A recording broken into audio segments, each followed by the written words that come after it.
ఉచితంగా ఇవ్వటం, అన్నదానికి కట్టుబడి మరి ఆర్థికంగా ఎంత అస్తవ్యస్తంగా ఆర్థిక వ్యవస్థను చిన్నాభిన్నం చేసిన గత ముఖ్యమంత్రి గత ప్రభుత్వం కష్టాలన్నీ కూడా తట్టుకుంటూ, ఆర్థిక ఇబ్బందులను తట్టుకుంటూ ఇచ్చిన మాట మనం నిలబెట్టుకోవాలనే ఆదర్శంతో దీనికి కూడా దీపావళి రోజు నుంచి, దీపావళి సందర్భంగా మహిళలకు ఈ శుభవార్త చెప్పడం జరిగింది. అలాగే ఉచిత బస్సు గురించి కూడా 1480 బస్సులు ఆర్డర్ చేయటం కూడా, ఎక్స్ట్రా బస్సులు కూడా ఆర్డర్ చేయడం జరిగింది. ఎందుకంటే పెరుగుతున్న రద్దీని కూడా తట్టుకోవాలి. ఇప్పుడున్న ప్రయాణికుల అవసరాలకి ఇబ్బంది లేకుండా ఉచిత బస్సు వలన డెఫినెట్గా కొన్ని అక్కర్లేని ప్రయాణాలు కూడా డెఫినెట్గా ఉంటాయి. కాబట్టి మరి ఆ రద్దీని కూడా తట్టుకోవడం కోసం కొత్త బస్సులు కూడా ఆర్డర్ ఇచ్చారు. త్వరలో అవి కూడా వస్తాయి.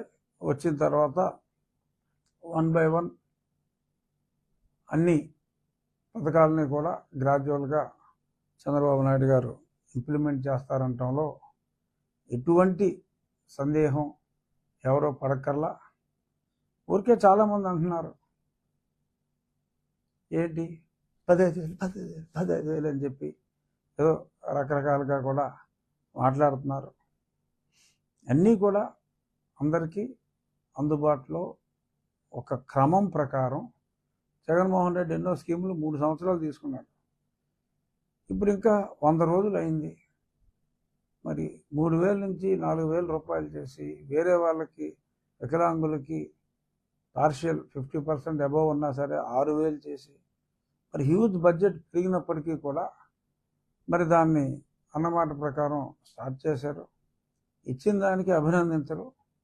మరి క్రమంగా ఒకదాని తర్వాత ఒకటి తీసుకొస్తామన్నారు. ఈలోపే డే 1 అన్నీ అయిపోవాలంటే చేసిన విధ్వంసానికి అది ఎలా సాధ్యమమ్మా? ఇంకైనా ఉండాలిగా ఆలోచన. వైసీపీ వాళ్ళకి చెప్తున్నా.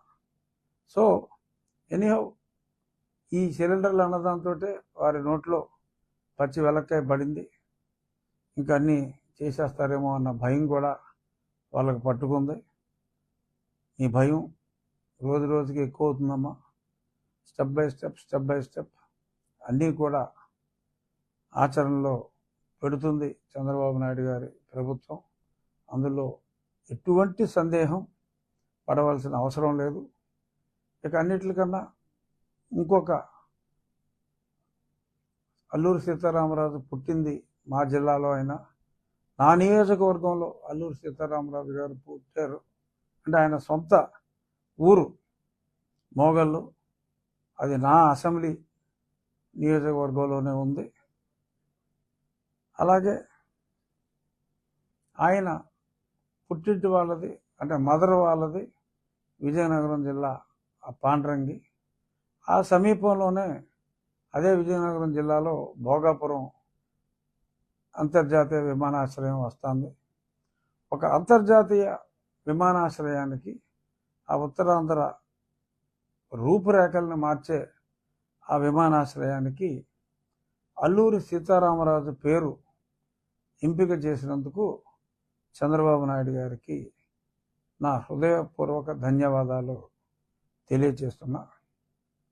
ఒక వీరుడికి, సరే నా పేరు చివర రాజు ఉంది, అల్లూరి సీతారామరాజు పేరు చివర రాజు ఉంది అని ఒక క్షత్రియుడిగా నేను మాట్లాడతల్లా. ఈ అభినందన ఒక క్షత్రియుడిగా నేను మాట్లాడతలేదు. ఈ అభినందన ఏ వ్యక్తి పోరాటాన్ని అయితే గుర్తించి సాక్షాత్తు ప్రధాని మోడీ గారు కూడా మా ఊరు వచ్చి మరి ఆయన కాంస్య విగ్రహం ఆవిష్కరించారో, మరి అటువంటి మహనీయుడికి, ఈజ్ అబౌవ్ కాస్ట్, అటువంటి మహనీయుడి పేరు, మరి ఆయన పోరాడిన ప్రాంతం, ఆయన పుట్టిన ప్రాంతం అంటే తల్లిగారింట్లో, ఆ పోరాడిన ప్రాంతం అంతా కూడా ఆ విశాఖపట్నం, ఆ ఓల్డ్ విశాఖపట్నం జిల్లాయే. కాబట్టి అప్పుడు విజయనగరం జిల్లా లేదు, ఇప్పుడు మనం మాట్లాడుకునే అల్లూరి సీతారామరాజు జిల్లా లేదు, మన్యం జిల్లా లేదు. ఆయన మన్యం జిల్లా, అల్లూరి సీతారామరాజు జిల్లాలో ఆయన సాయుధ పోరాటం చేశాడు. దానికి గుర్తింపుగా ఇవాళ ఆ 3 జిల్లాలకి ఆయన నడయాడిన ప్రాంతంలో ఉన్న ఎయిర్పోర్ట్కి ఆ మహావీరుడు పేరు పెట్టడం చాలా అభినందనీయం. దానికి మరొకసారి చంద్రబాబు నాయుడు గారికి నా ధన్యవాదాలు. అలాగే మరి గతంలో ఎన్నోసార్లు నేను రచ్చబండలో 100 సార్లు మాట్లాడుంటా. ఈ క్వార్టర్ 200 నుంచి 220 రూపాయలు పైగా దరిద్రం. ఒక్కరోజు కూడా స్టాక్ లేకుండా, అన్నం అంటే వేడివేడిగా తింటే ఆరోగ్యం, కానీ లిక్కరు మినిమం 4 నుంచి 5 రోజులు ఎంత చీప్ లిక్కర్ అయినా సరే కాస్ట్లో ఉంచాలి. అదేమీ లేకుండా, ఆల్కహాల్ కూడా పూర్తిగా లేకుండా నానా చెత్త కలిపి ప్రజల్ని వ్యాధిగ్రస్తుల్ని చేసి రుణగ్రస్తుల్ని చేసే మరి నీచమైన మద్యం సప్లై చేసేవారు. దీనివల్ల మీకు ఇంత నష్టం వస్తుంది. అమ్మఒడి పేరుతో 13,000 ఇచ్చి మరి నాన్న బుడ్డి పేరుతో మీ కుటుంబాన్ని ఈ రకంగా దోచుకుంటున్నాడు జగన్మోహన్ రెడ్డి అని చెప్పి ఎన్నోసార్లు నేను గతంలో చెప్పడం జరిగింది. ఈ లెక్కలు నేను చెప్పేదాకా అసలు ఎవడో కూడా మాట్లాడాల. రాష్ట్రంలో ఒక్కొక్క కుటుంబం ఎంత నష్టపోతుందని నేను చాలా స్పష్టంగా చెప్పా. మరి ఇవాళ 99 రూపాయలకి బ్రాండెడ్ అంటే కనీసం 5 రోజులు స్టోరేజ్లో అంటే కాస్క్లో 5 రోజుల పాటు ఉంచి బాటిల్ చేసే విధంగా స్టాండర్డ్ మ్యానుఫ్యాక్చరర్స్ చేస్తారు. అందులో దానికి అయ్యే ఖర్చే ఉండదు, అయినా సరే చేసేవారు కాదు. ఇదివరకు 30 రూపాయలు 1 లీటర్ ఆల్కహాల్, అందులో వాటర్ కలిపి 45% ప్రూఫ్ అంటే 1 లీటర్కి 30 రూపాయలకి ఇంకొక మంచినీళ్ళు కలుపుతారు. కలిపితే 2 లీటర్లకి ఎంత అవుతుంది? 2 లీటర్లకు గాను 180 ml అంటే దగ్గర 11 బాటిల్ వస్తాయి. సో దీనివల్ల రాష్ట్రానికి ఆదాయం ఉంటుంది, మ్యానుఫ్యాక్చరర్కి కూడా ఈ 99 రూపాయల్లోనే ఆదాయం ఉంది. ఇప్పుడు కూడా ఆదాయం నాకు తెలిసి గతంలో ఎంత ఆదాయం వచ్చిందో అంత ఈ రేటుకి అమ్మినప్పటికీ కూడా ఆదాయంలో పెద్దగా తేడా రాదు అనేది నా భావన. ఎందుకంటే ఇక్కడ ఈ చెత్త వలన పక్క ఊర్ల నుంచి తెచ్చుకొని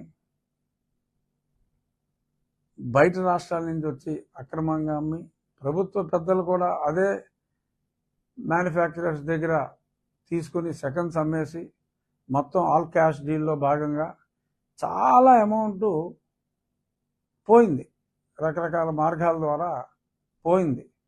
దీనివల్ల చంద్రబాబు నాయుడు గారి ఏబుల్ అడ్మినిస్ట్రేషన్ వలన రాష్ట్రానికి ఆదాయం అలాగే ఉంటూ ఇప్పుడు మరి ఒక కుటుంబానికి అంటే సగటు మరి చాలా ఈ బెనిఫిట్స్ అన్నీ వచ్చేది బిలో మిడిల్ క్లాస్కి, టు సమ్ ఎక్స్టెంట్ ఏదో చిన్న చిన్న అడ్జస్ట్మెంట్ చేసిన మిడిల్ క్లాస్కి. మరి వాళ్ళకి ఆల్మోస్ట్ మెజారిటీ పీపుల్ 1 క్వార్టర్ అయితే తీసుకుంటున్నారు పురుషులు.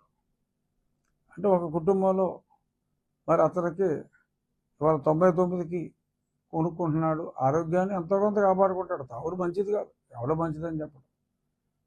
బట్ 1 క్వార్టర్ తాగేవాడికి మరి రోజుకి 100, 110 రూపాయలు, 100 రూపాయలు వేసుకుంటే మరి సంవత్సరానికి 36,500. అంటే ప్రతిరోజు 1 క్వార్టర్ వేసుకునేవాడికి, ఎక్కువ వేసుకునేవాడికి అది వేరే విషయం. 36,500 రూపాయలు డైరెక్ట్గా బెనిఫిట్ చంద్రబాబు నాయుడు గారు ఇచ్చినట్టు లెక్క. ఆ పాయింట్ క్యాచ్ చేశారా? 1 క్వార్టర్ తాగే వాళ్ళు దండిగా ఉన్నారు.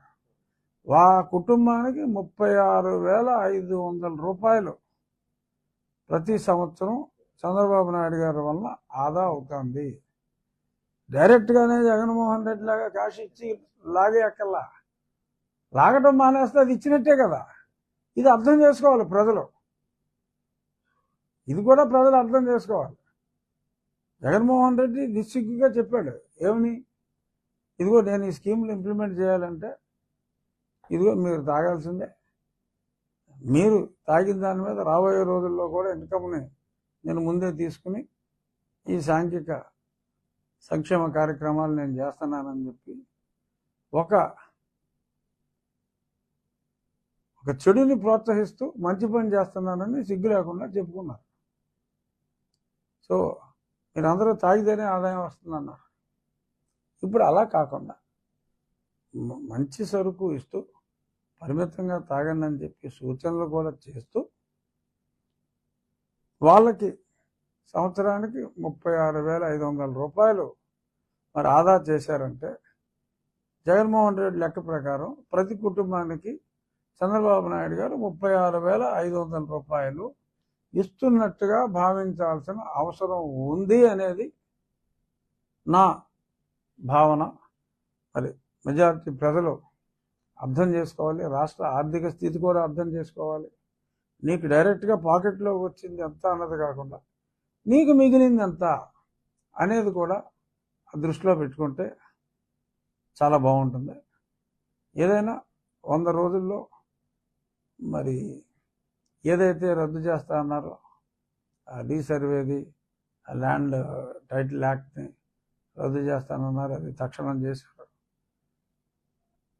4,000 రూపాయల పింఛన్ అన్నారు, తక్షణం అమలు చేశారు. 100 రోజులు గడవక ముందే మళ్ళీ దీని మీద కూడా రూట్ మ్యాప్ ఇచ్చారు. ఇలా ఎన్నో మంచి పనులు చేసుకుంటూ ముందుకెళ్తున్నారు. సో చంద్రబాబు నాయుడు గారి ప్రభుత్వానికి ప్రజల ఆశీస్సులు ఇబ్బడి ముబ్బడిగా ఉండాలి. మరి మనం చూసాం ఆయన కష్టం గురించి కూడా నిన్న పవన్ కళ్యాణ్ గారు కూడా చాలా చక్కగా చెప్పారు. మరి ఆ వయసులో అఫ్కోర్స్ ఆ వయసు అంటే చంద్రబాబు నాయుడు గారికి ఇష్టం ఉండదు, మన్నించాలి. బట్ ఎంతైనా మరి ఆ సమయంలో ఆ వరదల సమయంలో అన్ని గంటల పాటు మరి ఆయన శ్రమించి ఒక మార్గదర్శిలాగా దగ్గరుండి, అంటే దూరం నుంచి ఆర్డర్లు ఇవ్వటం కాదు, ఆయనే స్పాట్లో ఉండి ఒక భరోసాని కలిగించి ఈ ఉపద్రవం కూడా ప్రజలు తట్టుకునేలాగా చేసి ఎప్పుడు కూడా 25,000 రూపాయలు ఇవ్వటం అనేది జనరల్గా ఎప్పుడో కానీ నేనైతే చూడలా. I think perhaps first time. అయినా ఎక్కువ నష్టపోయారు వాళ్ళందరికీ కూడా. ఇంకా వెహికల్స్ రిపేర్ వచ్చిన వాళ్ళకి కూడా ఎలాగ స్వాంతం చేకూర్చాలి ఆ 150,000 మందికి అనేది చేస్తున్నారు. ఆయనకు కూడా నిధులు కూడా మరి ప్రజలు పారిశ్రామికవేత్తలందరూ దండిగా సహాయం చేస్తున్నారు. కేంద్రం కూడా డెఫినెట్గా మరి